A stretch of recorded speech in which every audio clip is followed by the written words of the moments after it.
श्री कृष्णाय नमः। श्रीमद् आचार्य चरण कमलेभ्यो नमः। श्रीमद् वल्लभाचार्य जी की घरू वार्ता प्रसंग 11। श्री आचार्य जी महाप्रभु संन्यास ग्रहण करने को घर में से संवत 1587 गुजराती बैसाख बदी 10वीं के दिन बाहर पधारे। वे सीधे ही प्रयाग पधारे। वहाँ नारायणेंद्र तीर्थ स्वामी से मंत्रोच्चारण करवा उनको चतुर्थ आश्रम के गुरु करके उनसे विधि पूर्वक संन्यास ग्रहण कर आप काशी पधारे। वहाँ आपने हनुमान घाट पर निवास स्थान किया। वहाँ 1 मास तक अनशन व्रत करके कोई 40 दिन तक एक आसन भी लिखते हैं। उन दिनों में आपने अंतःकरण प्रबोध नाम का ग्रंथ किया। इस ग्रंथ में कहा कि तृतीयो लोक गोचर हैं, तीसरी आज्ञा लोक गोचर कहा। तब श्री ठाकुर जी ने आज्ञा दी, अब आप जगत को दर्शन मत दो। जैसे कृष्ण अवतार में सभी दर्शन करते हैं, अब तो जिसको ज्ञान भक्ति तथा भगवद अनुग्रह होगा उसी को प्रभु के सदैव दर्शन होंगे। और श्री ठाकुर जी अखंड नित्य लीला करते हैं। इस कारण ना तो कहीं जाते हैं और न कहीं आते हैं। जब आप माया का टेढ़ा दूर करते हैं तब आपको दर्शन होते हैं। जब माया का टेढ़ा बीच में आता है तब दर्शन नहीं होते हैं। इसलिए आविर्भाव तिरोभाव सदैव रहता है। इस प्रकार से श्री आचार्य जी का गमन देखकर पूरनमल छत्री ने बहुत शोक किया। उस समय प्रभुदास जलोटा छत्री जो काशी जी से 40 कोस दूर रहते थे, वहाँ पूरनमल जी को सूचना देने गए।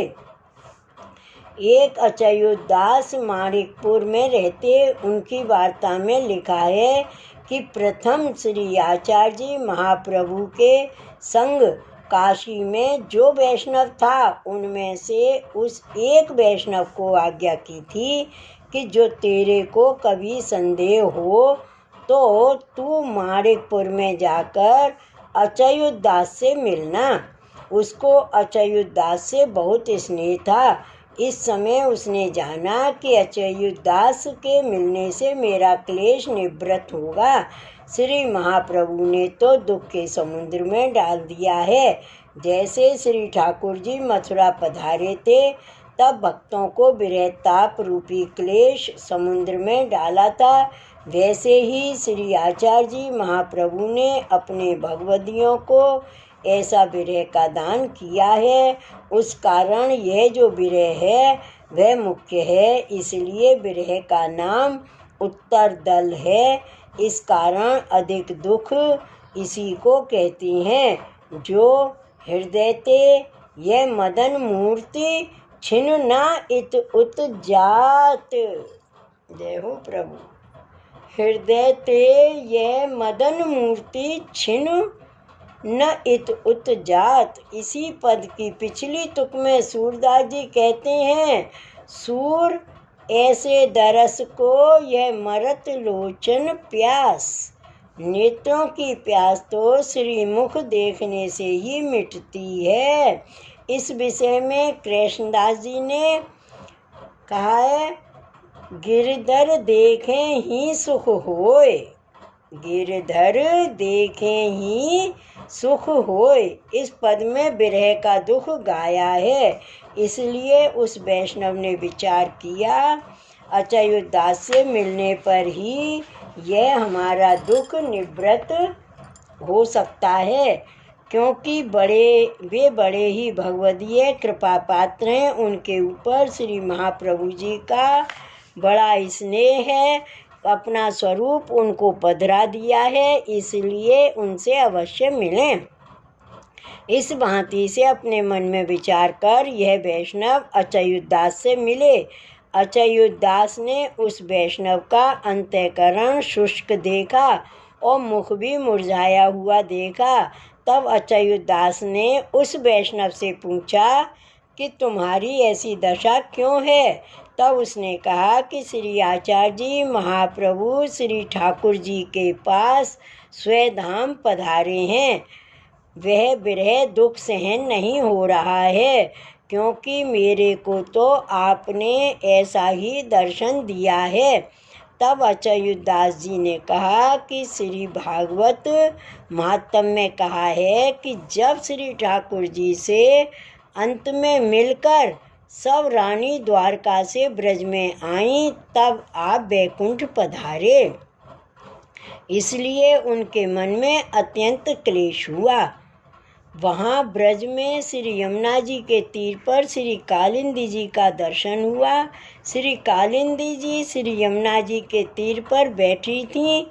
उनको देखकर जो 16,000 भक्त श्री ठाकुर जी की नायिका थीं, उनने श्री कालिंदी जी से पूछा कि श्री ठाकुर जी सबके पति हैं, वे तो वैकुंठ पधारे हैं और तुम परम प्रसन्न हो, और हमको तो महाक्लेश हो रहा है, उसका क्या कारण है।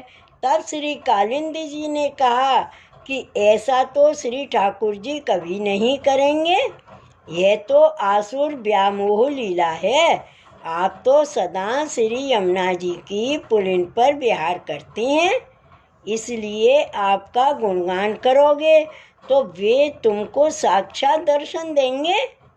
आपकी तो नित्य लीला है। ऐसे उस वैष्णव को अच्युतदास ने कहा। वैसे ही श्री आचार्य जी महाप्रभु की अपनी लीला है। भगवदियों को तो आप नित्य दर्शन देते हैं। जिनको आपने अंगीकार किया है उनको सदैव लीला सहित आप नित्य दर्शन देते हैं। वह लीला ऐसी है, उसको गोपाल दास जी ने गाया है।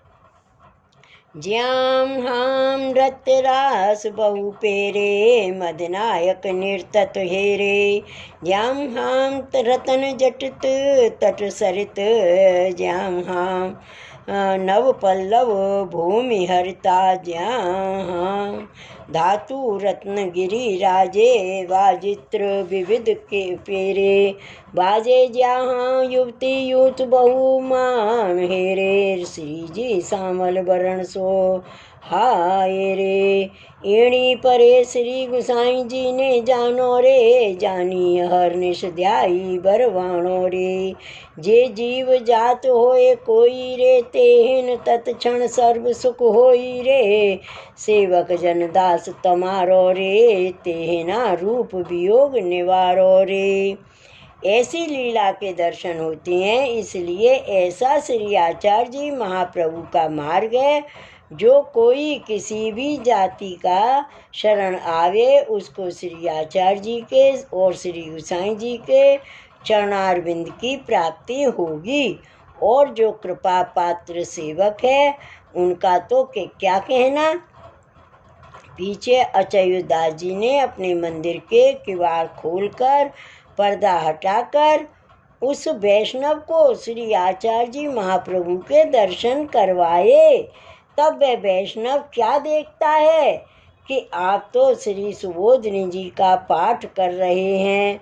उस वैष्णव ने तब आपसे पूछा कि महाराज, वहाँ तो ऐसा दिखाया और यहाँ तो आप ऐसे विराज रहे हो, इसका क्या कारण है। तब आपने उस वैष्णव को श्रीमुख से कहा कि तू ऐसा संदेह मत कर, तेरे को तो दर्शन नित्य हैं, और वहाँ तो हमने सबके लिए पर्दा बीच में कर रखा है। हम भगवदियों को तो एकांत में दर्शन देंगे और सबको तो दर्शन नहीं देंगे। इसलिए श्री गोसाई जी ने श्री महाप्रभु जी का नाम कहा है।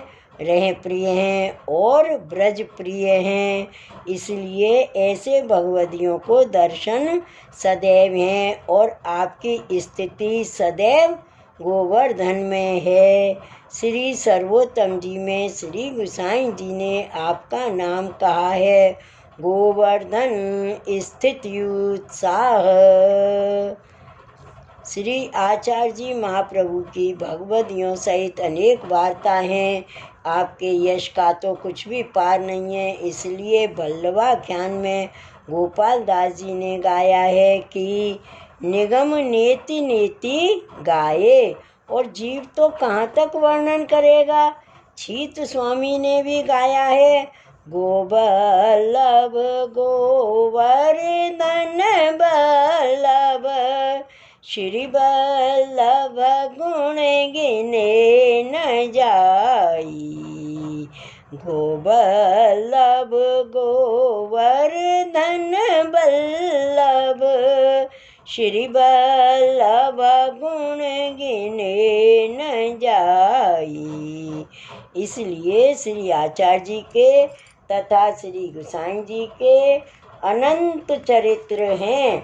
श्री वल्लभाधीश की जय, श्री गोवर्धन नाथ की जय। जय जय श्री गोखले, जय जय श्री गोखले।